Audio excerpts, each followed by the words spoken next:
Hello tout le monde, moi c'est Gaëlle, au cas où on ne se connaîtrait pas encore. Et aujourd'hui au programme, tu l'as vu dans le titre, on va chercher à dérouiller les hanches en version plutôt dynamique. En fait, juste pour l'anecdote, pendant mes vacances, il y a une journée où on a fait énormément de voitures avec mon chéri et mon Dieu, à la fin de cette journée, c'était horrible. Enfin, vraiment, je sentais que les hanches, c'était pas ok du tout. Et vu qu'on était dans une dynamique de faire du yoga tous les jours avec monsieur, je me suis dit, les gars, on va créer une petite séquence juste pour nos hanches parce que vraiment, c'est pas possible. Et du coup, si comme moi, parfois, ça vous arrive de rester trop longtemps dans une voiture, mais honnêtement, je pense que ça fonctionne aussi très bien si vous restez assis à votre bureau toute la journée. Enfin, moi, c'est quelque chose qui ne m'arrive plus avec mon métier. Et du coup, c'est peut-être d'ailleurs pour ça. Je me suis dit que cette session longue dans la voiture avait été vraiment un peu terrible. Je pense que ça devrait vous faire le plus grand bien. Du coup, tapis, vêtements confortables, éventuellement les briques si tu as l'habitude de pratiquer avec des briques. Sinon, on est parti.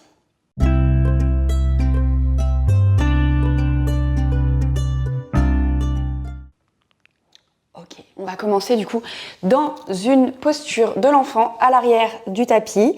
Alors moi j'aime bien prendre la posture de l'enfant avec mes gros orteils ensemble, mes genoux qui sont genre écartés à la largeur du tapis juste pour me laisser de l'espace en fait. Mais si ta posture de l'enfant elle ne correspond pas à ça ou que c'est une posture qui ne t'est pas confortable, une posture assise, ça fonctionne très bien. Ici, les bras soit vers l'avant, pareil, soit les bras le long du corps, bref. Prends la variation qui te convient pour arriver tranquillement dans cette pratique. Et du coup, là, tu es en train de te dire, ouais, on est resté assis toute la journée et on est en train de m'écraser les hanches avec une flexion de hanche encore plus importante. C'est ok, on va y aller tranquille pour dérouiller tout ça. Prends le temps d'arriver sur ton tapis, de faire tes petits checks. Qu'est-ce qui se passe au niveau du corps? Certes. En particulier peut-être même du coup au niveau de tes hanches, au niveau des fessiers, des cuisses, de la sangle abdominale peut-être aussi. Qu'est-ce qui se passe peut-être aussi dans ta tête, si c'est ok de faire le point à ce niveau-là. Et qu'est-ce qui se passe au niveau de ta respiration. Et comme à chaque fois qu'on pratique de façon dynamique, on se rappelle la respiration d'abord, le mouvement ensuite. Et si je donne des indications de respiration qui ne correspondent pas du tout à ce que tu es en train de faire, la bonne façon de faire, c'est la tienne. Donc, continue à respirer, c'est tout ce qui compte. Et du coup, si c'est ok, à partir de maintenant, je vais t'inviter à prendre tes respirations uniquement par le nez. Peut-être même voir allonger légèrement les inspires et les expires. Si tu avais les bras le long du corps, je vais t'inviter à amener les mains vers l'avant du tapis et on va même monter sur les bouts des doigts et commencer à marcher les mains vers l'avant du tapis pour étirer la colonne. Du coup, peut-être que le front se décolle du tapis ici. Viens prendre une grande inspiration, une grande expiration. On va écarter les mains, genre à peu près à la largeur des épaules. N'hésite pas à regarder tes mains s'il y a besoin. Écarte bien les doigts pour avoir une bonne prise ici. On va faire une sorte de variation par rapport à l'alternance chavage qu'on peut faire très souvent. Du coup, sur une expiration, tu vas venir arrondir le dos, décoller les fesses des talons et venir dans une sorte de quatre pattes, du coup un peu bizarre. Donc c'est une posture du chat modifiée avec le dos rond. Et quand va venir le moment d'inspirer, tu vas venir creuser le dos, regarder vers l'avant, peut-être même vers le haut et renvoyer les fesses vers les talons. Et on va faire ça encore 2 fois. On expire, on arrondit le dos, on revient dans son quatre pattes. Et on inspire, on creuse le dos, on renvoie les fesses vers les talons. Dernière fois comme ça. L'inspire pour arrondir et revenir dans son quatre pattes. Et l'expire pour creuser le dos et retrouver une posture de l'enfant. On dit ici, prends une inspire pour venir trouver un vrai quatre pattes. C'est-à-dire que tu vas venir placer les genoux à peu près l'écarter largeur du bassin. Et n'hésite pas à avancer légèrement les poignets par rapport à tes épaules si jamais tu avais des tensions dans les poignets. Ici, poids du corps sur les 2 mains, sur le genou gauche pour pouvoir soulever le genou droit. Et on va venir faire des cercles avec ce genou droit. Dans un sens, peu importe le sens que tu choisis, prends le temps de commencer à articuler au niveau de la hanche à droite. Donc, ne t'affaisse pas sur ton côté gauche, ramène bien le centre du corps au milieu. L'amplitude, la vitesse des mouvements, c'est toi qui la gères. Et puis, on vient changer de sens. On respire ici dans les mouvements. Et la prochaine fois que ton genou droit sera vers le bas, si c'est ok, ramène le genou droit collé contre le genou gauche au centre du tapis.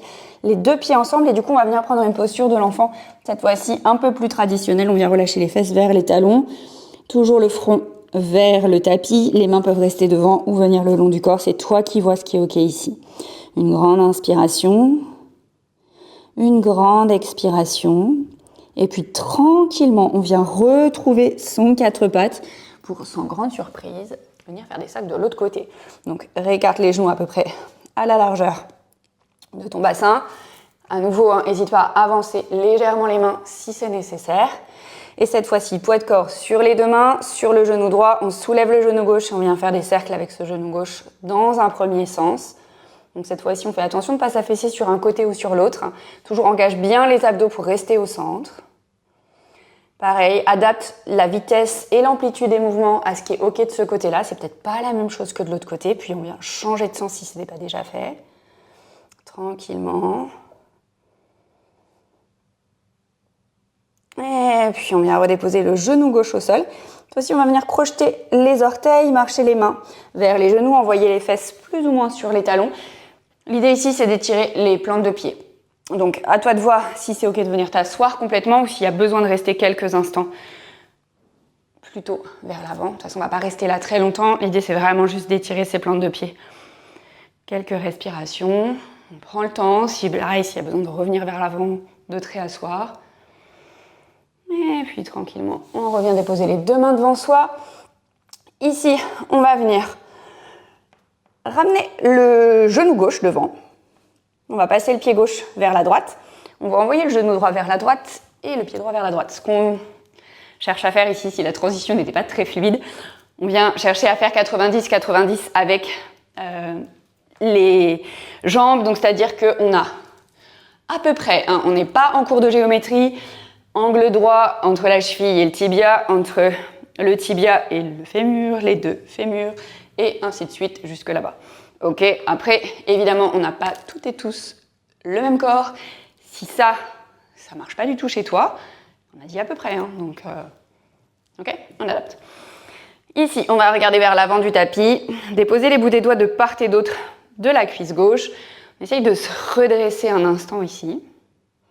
Et puis, on va commencer à mettre un peu de mouvement à nouveau dans les hanches. Et pour ça, on va venir changer de côté. Donc, qu'est-ce qui se passe? Ici, là, j'étais en rotation interne avec ma hanche droite, je vais passer en rotation externe. Donc pour ça, je vais venir déposer ma fesse droite sur le tapis, monter le genou droit vers le plafond. Le genou gauche monte vers le plafond aussi pour accompagner le mouvement. Et je viens me placer du coup en 90-90 à l'arrière du tapis. Mes mains de part et d'autre de la cuisse droite et je me redresse ici.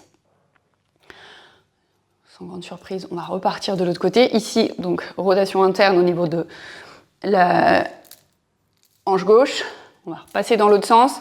Donc en contrôle, on prend le temps d'aller déposer la fesse. On monte le genou. L'autre genou suit et on se retrouve à nouveau à l'avant du tapis. Ok, on va faire ça encore 2 fois. Donc on prend le temps d'articuler ici. Si tu veux y aller sans les mains et bien engager l'assemblage abdominal pour rester le dos plutôt droit, vas-y. S'il y a besoin de mettre les mains, mets les mains. L'important, c'est le mouvement. C'est pas d'aller faire des performances de je ne sais comment. Sous prétexte que ce serait vachement mieux de ne pas mettre les mains. Ok, du coup, on prend le temps de déposer la fesse droite, on monte les genoux et on vient se retrouver vers l'arrière du tapis. Et à nouveau, on repart, on dépose la fesse gauche, les genoux qui montent et on revient vers l'avant du tapis. Yes, ça va? Ici, on va rapprocher le tibia gauche de soi et on va passer le tibia droit devant. Du coup, on va venir dans une posture du tailleur. Tibia droit devant, tibia gauche derrière. On va inspirer, on va monter les 2 bras vers le ciel. Et à l'expire, on vient tout simplement plonger vers l'avant. On relâche la tête. Et qu'est-ce qui se passe ici? Au niveau des fessiers, au niveau du dos. Pareil, on n'est pas obligé de descendre très bas. L'idée, c'est juste d'avoir des sensations d'étirement. Et où est-ce qu'elles sont? Note. Peut-être qu'elles ne sont pas les mêmes que chez moi, donc du coup, je ne vais pas forcément te donner d'indication. Vois ce qui se passe dans ton corps. Et puis tout doucement, peut-être même en prenant appui dans les mains, on va venir dérouler la colonne une vertèbre après l'autre. On vient se redresser ici, on va venir changer le croisement des jambes et on va à nouveau plonger vers l'avant. Et tu vas voir que peut-être avec l'autre tibia devant, les sensations ne sont pas du tout les mêmes. Donc on inspire, on vient allonger les deux bras vers le ciel.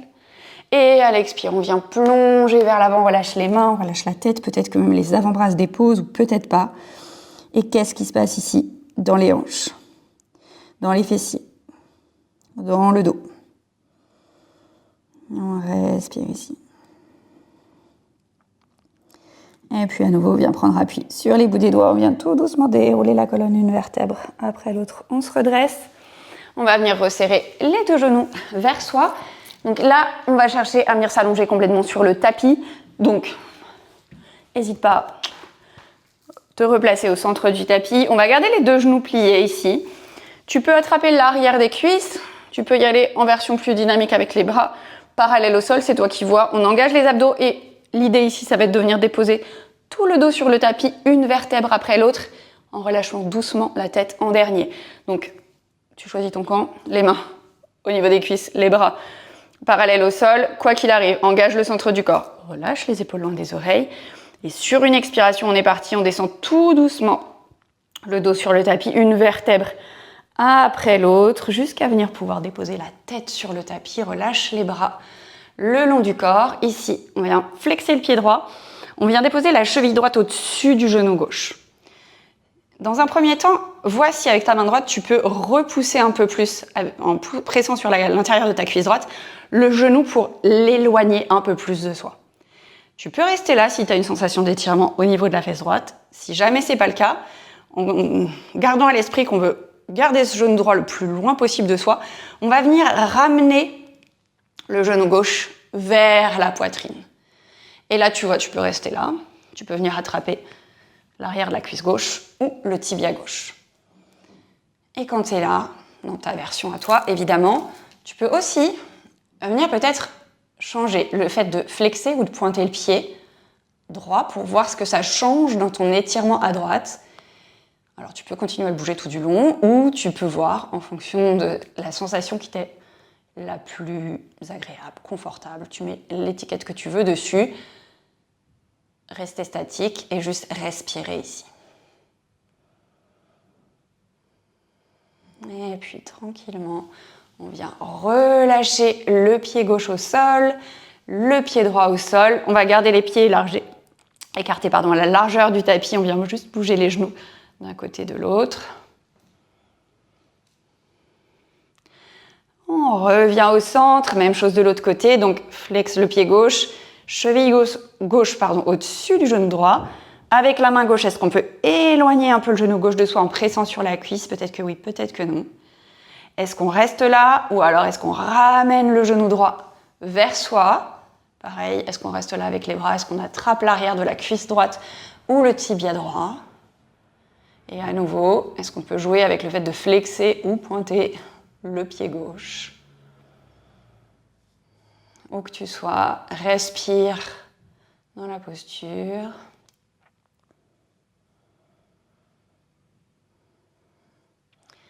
Et puis tout doucement, on vient relâcher la prise, on dépose le pied droit au sol, le pied gauche au sol.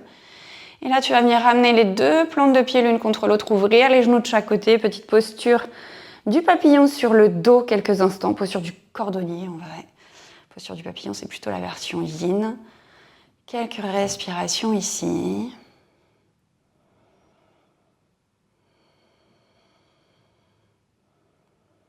Et puis, on va laisser les pieds s'écarter, les genoux qui remontent vers le plafond. Puis, une fois qu'on a écarté la largeur du tapis, on laisse les genoux se déposer l'un contre l'autre. Peut-être ramène les mains sur le ventre pour respirer quelques instants ici.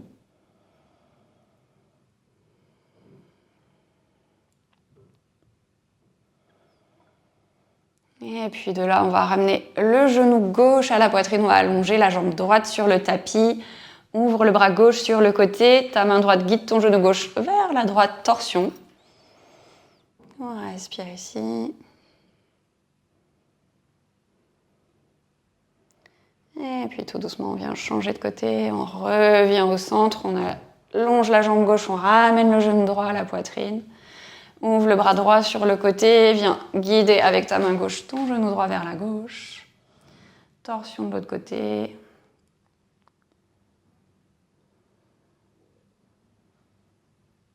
Et puis à nouveau, on revient au centre, serre cette fois-ci les deux genoux à la poitrine. Prends une grande inspiration, si c'est ok, peut-être décolle la tête pour ramener le nez dans les genoux. Expire ici. Inspire à nouveau. Et sur l'expire, vient le corps se relâcher complètement sur le tapis. Si c'est ok pour toi, tu peux rester là. Quelques instants en Shavasana.